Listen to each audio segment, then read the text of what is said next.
दृष्टांत काय असते हे सांगते मी. पहा, पुष्कळांना असे शब्द लवकर उमगत नाही.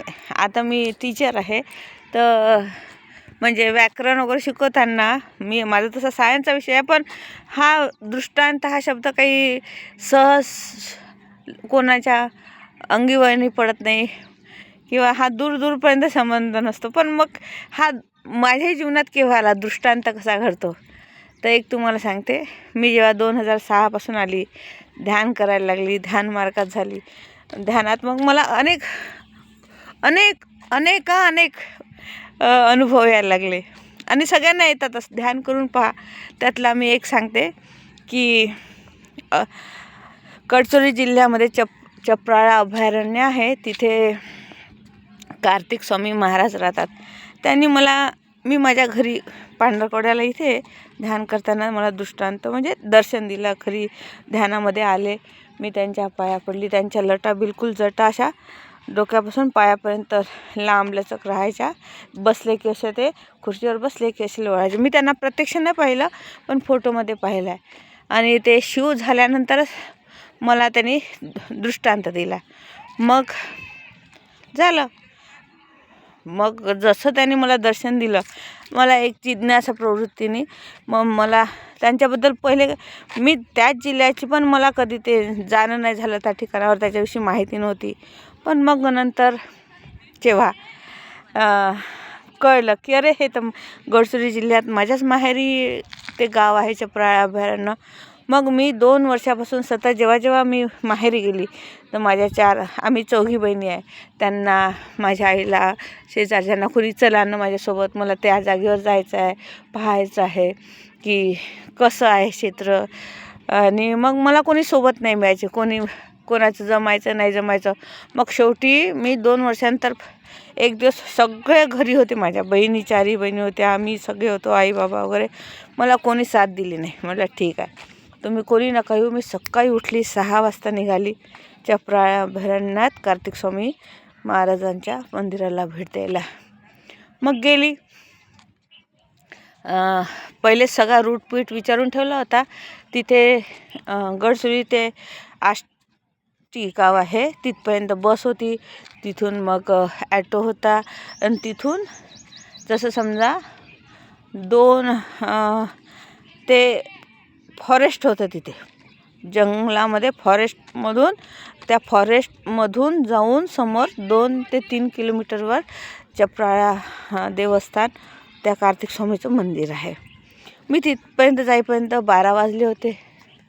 आणि हे गाव छोटंसं असल्यामुळे तिथे सगळे उन्हाळ्याचे दिवस होते, सगळे लोक लग्नाला चालले गेले. मग मी त्या रस्त्याने चालायला लागली. मी जोपर्यंत पोलीस चौकी, नाका चौकी होती, ती जंगलातली चौकी होती, तोपर्यंत मला काही वाटलं नाही. मग त्या चौकीमध्ये एक माणूस दिसला मला. त्याने माझं नाव गाव विचारलं, बाई तुम्ही कुठे चालल्या वगैरे. म्हणजे तेव्हा तर आणि लेडीज म्हणून माझ्याशी बोलला, पण नंतर तिथे एक छोटी सायकल दिसली. मग मी म्हटलं ही सायकल देता का मला, मी इथून 2-3 किलोमीटर आहे, मी सहज जाऊन भेटून येऊन जाते. नाही म्हणे ताई, म्हणे ती सायकल नाही देत. मग नंतर तो बोलताना असा बोलला की तुमचे मिस्टर सोबत नाही आले का. मी म्हटलं मग तेव्हा तो काय बोलत आहे मला बिलकुल थॉटमध्ये नव्हतं. हा मला काय म्हणत आहे, मिस्टर सोबत नाही का. आणि मग मी काही विचार नाही केला. त्यांनी नाही म्हटलं तर मी सरळ एकटी भर 12 वाजता त्या चपराळा अभयारण्यातून मी त्या कार्तिक स्वामीच्या मंदिरात गेली. आणि दाट जंगल, किर्र, बिलकुल इतकं दाट की ते. आणि भर 12 वाजता मी चालली. आणि पक्ष्याचा इतका चिवचिवाट होता की नुसतं चिवचिवाट. आणि माझं फक्त एकटी सुनसान रस्त्याने मी एकटी चालली. आणि तेव्हा मी पाहिलं की मी माझ्या धूनमध्ये चालली होती. मला भीती नव्हती वाटत, माझे हार्टबीट नव्हते वाटत. म्हणजे मी चालताना सुद्धा मी हे रेकग्नाईज करत होते, अरे मी किती सहज चालत आहे. आणि चालता मी तिथे पोचली. जसं पोचत नाही तर तिथले लोक माझ्याकडे आश्चर्याने पाहत होते. म्हटलं हे लोक का बरं आश्चर्याने पाहतात. मग मी दर्शन वगैरे घेतलं, छान जेवण भेटलं मला तिथे, सहवास मिळाला. रिटर्नमध्ये 3 वाजता एक गाडी पण मिळाली आणि मी त्या गाडीने घरी पोचली. घरी आली तर खूप मुसळधार पाऊस आला होता. एका ठिकाणी वीज पडली होती, 4-5 लोक मरण पावले होते. मग मला खूप आश्चर्य वाटलं होतं. असं हे मी तर सहज दर्शन केलं. आणि म्हणजे मला यात 2 गोष्टी वाटल्या. एक तर त्या नाक्याच्या तिथल्या व्यक्तीने मला तुमची मिसेस नाही आली असंही म्हटलं, म्हणजे मी त्यावेळेस त्या व्यक्तीला मनुष्य दिसली. दुसरी अशी गोष्ट होती, मी जेव्हा त्या जंगलातून आली, सगळे लोक आश्चर्याने पाहिलं. म्हणजे त्या जंगलातून मी एकटी भर 12 वाजता आली. मला वाटतं ते पाहून हक्काबक्का झाला असेल.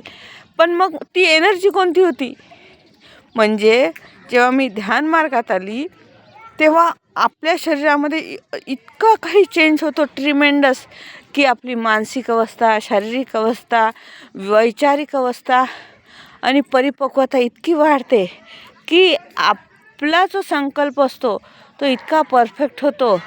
किंवा प्रकृती जी आपल्याला काही दाखवायचं असेल, आपल्याला एका ठिकाणी न्यायचं असेल, तर नेऊन सही सलामत पोचवते. तर हेच आहे हा दृष्टांत.